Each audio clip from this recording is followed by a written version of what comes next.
प्रदेश धार्मिक स्वतंत्रता अध्यादेश मामले पर उच्चतम न्यायालय ने सुनवाई से किया इनकार, दी सुप्रीम कोर्ट जाने की सलाह।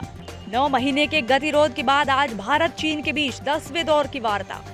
कोरोना महामारी के चलते महाकुंभ की अवधि में की गई कटौती, केवल 28 दिनों का होगा मेला। कृषि बिल के खिलाफ खुलकर आए अरविंद केजरीवाल, किसान नेताओं से लंच पर करेंगे चर्चा। उच्चतम न्यायालय ने लव जिहाद से संबंधित मध्य प्रदेश धार्मिक स्वतंत्रता अध्यादेश 2020 को चुनौती देने वाली याचिका की सुनवाई से शुक्रवार को इनकार कर दिया।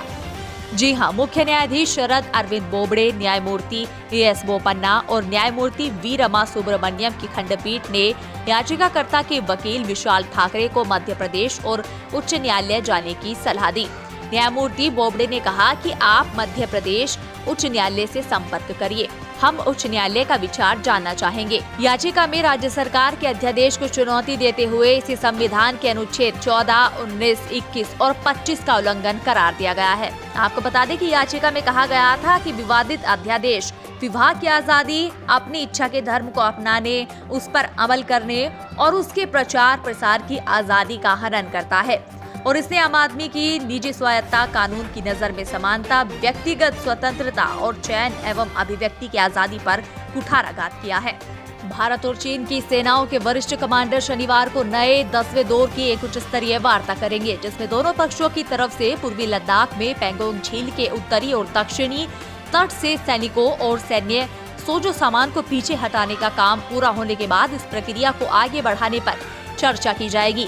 यह जानकारी आधिकारिक सूत्रों ने शुक्रवार को दी, जिसमें कहा गया कि कोर कमांडर स्तरीय वार्ता पूर्वी लद्दाख में वास्तविक नियंत्रण रेखा के चीन की ओर मोल्दो सीमा बिंदु पर शुरू होगी।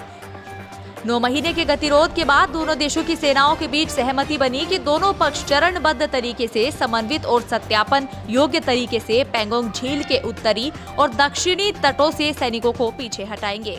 कोरोना महामारी को देखते हुए हरिद्वार में होने वाली महाकुंभ की अवधि घटा दी गई है। अब यह महाकुंभ 1 महीने का नहीं बल्कि 28 दिनों का होगा। उत्तराखंड के मुख्यमंत्री त्रिवेंद्र सिंह रावत ने कोरोना महामारी की वजह से महाकुंभ की अवधि में कटौती की है। यह फैसला लेने से पहले हरिद्वार के संतों को विश्वास में लिया गया।